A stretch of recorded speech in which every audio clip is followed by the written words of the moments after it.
시편 139편은 다윗이 지은 시로서 하나님의 전지성에 대해서 기록했습니다. 다윗은 하나님이 모든 것을 아시고 또 모든 곳에 계시고 하나님을 철저히 체험했던 그런 인물입니다. 여호와여, 주께서 나를 감찰하시고 아셨나이다. 나를 아시는 하나님이라고 고백했습니다. 하나님께서 살펴보심으로 나를 아신다는 말은 감찰하신다는 표현이 성경에 많이 기록되는데, 감찰하시는 하나님, 나를 살피시는 하나님, 이것은 정확하게 나의 부족한 것과 나의 모든 것을 아시는 하나님입니다. 하나님은 외모를 보지 아니하시고 중심을 보신다고 하신 것을 보면 인간의 언행심사 모든 일체를 다 하나님은 불꽃 같은 눈으로 살피신다는 것입니다. 주께서 내가 앉고 일어섬을 아시고 멀리서도 나의 생각을 밝게 하시고 나의 모든 길과 내가 눕는 것을 살펴보시고 모든 행위를 익히 하신다. 알지 못하시는 것이 하나도 없다. 그래서 내 앞뒤를 둘러싸고 내게 안수하셨다. 이렇게 하나님은 모든 것을 아시는데 그 아시는 것 자체가 전문적으로 안다는 것입니다. 사람들이 아는 것은 결국 일부분만 알죠. 아무리 공부를 많이 한 박사학위를 받은 사람이라도 전부 아는 것이 아니고 자기 연구한 것, 그것밖에 모릅니다. 아인슈타인 박사도 박사님은 모든 것을 아시죠? 라고 얘기를 하니까 나는 제일 모르는 사람이라고 그렇게 고백을 했는데, 아무도 이 아는 것에 대해서 자신하는 사람은 아무도 없습니다. 괜히 잘 모르면서 안다고 하는 사람들이 너무 많은데, 전문가 앞에서는 공자 앞에서 문자 쓴다고 말하는 것처럼 전문가 앞에서는 그렇게 쉽게 말할 수가 없는 거죠. 하나님은 우리의 모든 삶을 철저히 과거와 현재와 미래를 다 아신다는 거죠. 이것은 이런 고백을 한다는 것은 얼마나 철저하게 다윗이 하나님께서 모든 것을 살피신다는 것을 보여주고 있습니다. 우리가 땅을 검사하면서 어디에 무슨 금이 있고 어디에 뭐가 있다는 것까지 다 알 수 있는 사람은 거의 없죠. 정밀 검사하지 않으면 알 수가 없는 거죠. 그래서 이와 같이 하나님이 아신다고 하는 것은 철저하게 우리의 모든 것을 다 아신다. 우리 영혼과 육체와 우리 삶과 우리 모든 것을 다 아시기 때문에 하나님 앞에서 우리는 아무것도 숨길 수가 없고 피할 수가 없다는 것입니다. 흔히 사람들이 대화를 하면서 이거는 비밀이야, 이것은 꼭 얘기하면 안 돼, 그런 말을 많이 하는데 그것은 아무 소용이 없는 겁니다. 인간은 다 모든 것이 다 드러나게 되고 다 알게 되는 것인데, 그런 것들을 우리가 하나님 앞에서 봐야 되고, 주께서 주 앞에서는 숨기지 못하고 낮과 같이 비춘다. 그래서 하나님이 그 모든 것을 다 아시기 때문에 하나님의 감시를 피할 수가 없다. 그리고 성경에도 이 가인과 아벨의 그 모습을 보면서도 하나님이 가인과 아벨을 보면서 아벨의 제사를 받으신 것이라, 에서와 야곱을 보면서 야곱을 택한 것이나, 이 모든 것을 보면 하나님이 하시는 일에 대해서 공의롭고 철저하다는 것이죠. 이런 하나님의 지혜, 하나님의 전지성, 이것을 우리가 항상 기억하면서 감찰하시는 하나님 앞에서 하나님 앞에 보는 눈, 그 자체가 아무것도 속일 수가 없고 감출 수가 없다는 사실을 우리가 기억해야 합니다. 하나님은 또한 13절 이하에 보면은 하나님이 인간을 신기하게 지으셨다 그랬습니다. 주께서 내 내장을 지으시고 나의 모태에서 나를 만드셨다.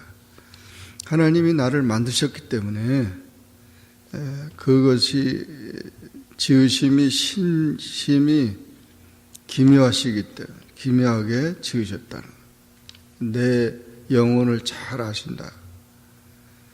내가 은밀한 데서 지음을 받고 땅의 깊은 곳에서 귀하게 지음받을 때 나의 형체가 주의 앞에 숨겨지지 못한다.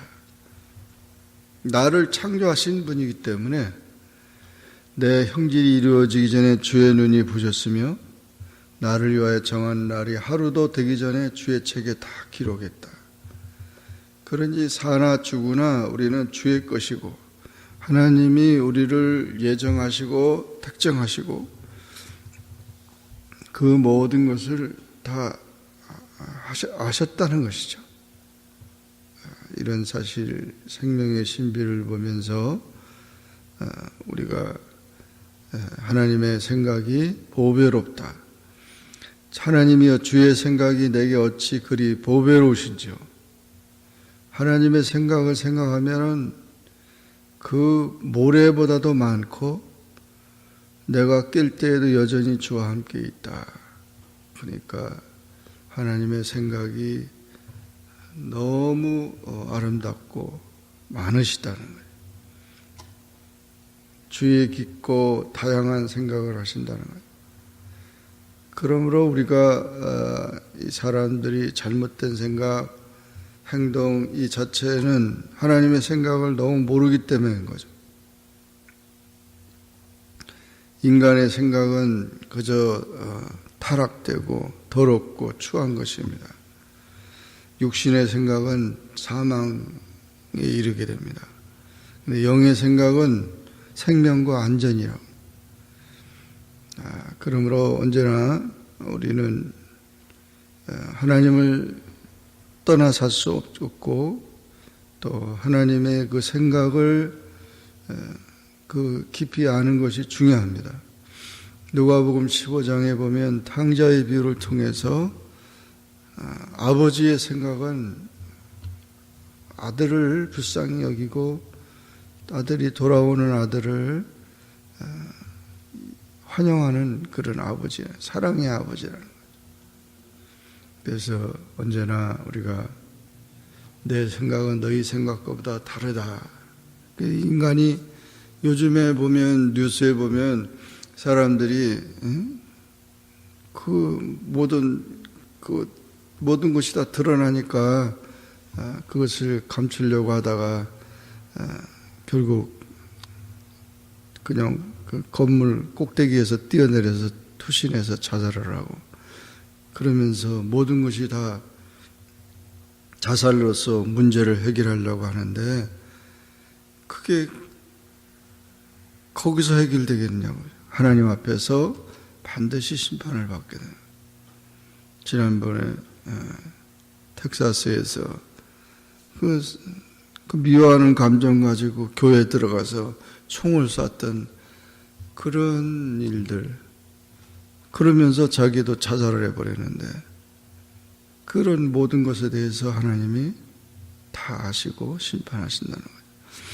결국 인간은 이런 모든 그 자체를 숨기려고 하고 그것을 합리화시키려고 하는데 하나님 앞에서는 아무것도 속일 수가 없고 아무것도 감출 수가 없다는 것입니다.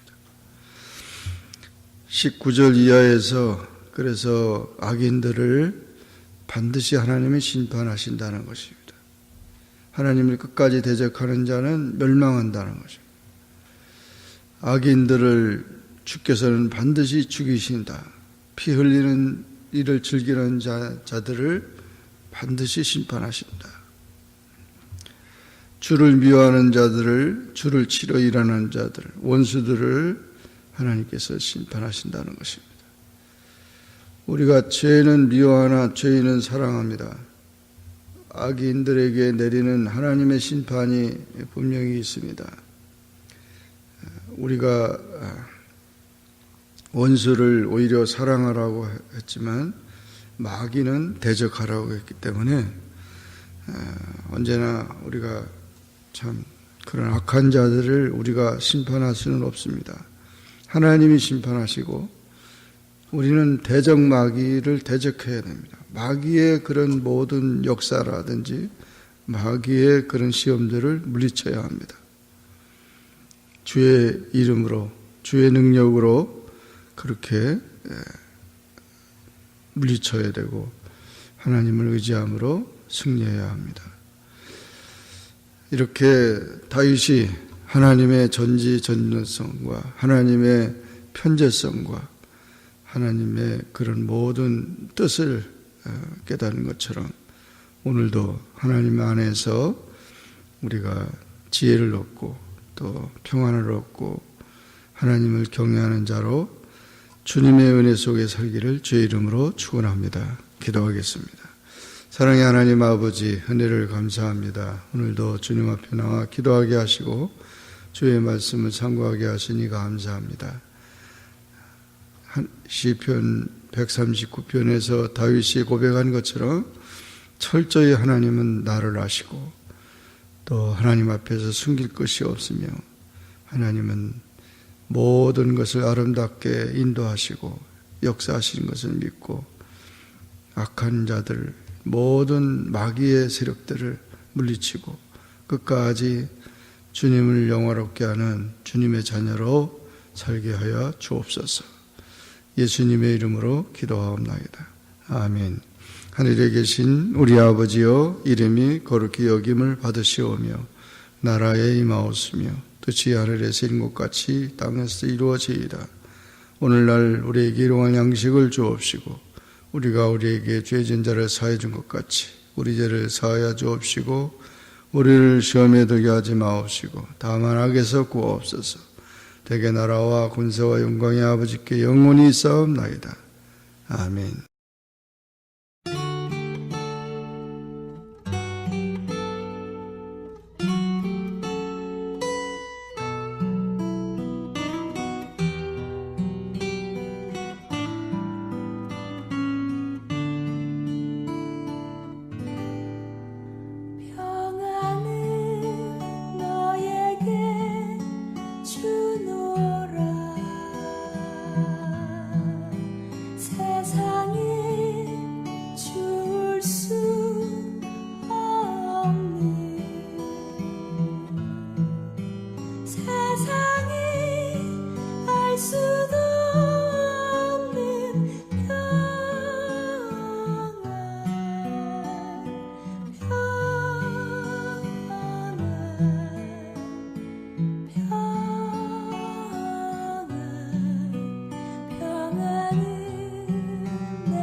기쁨을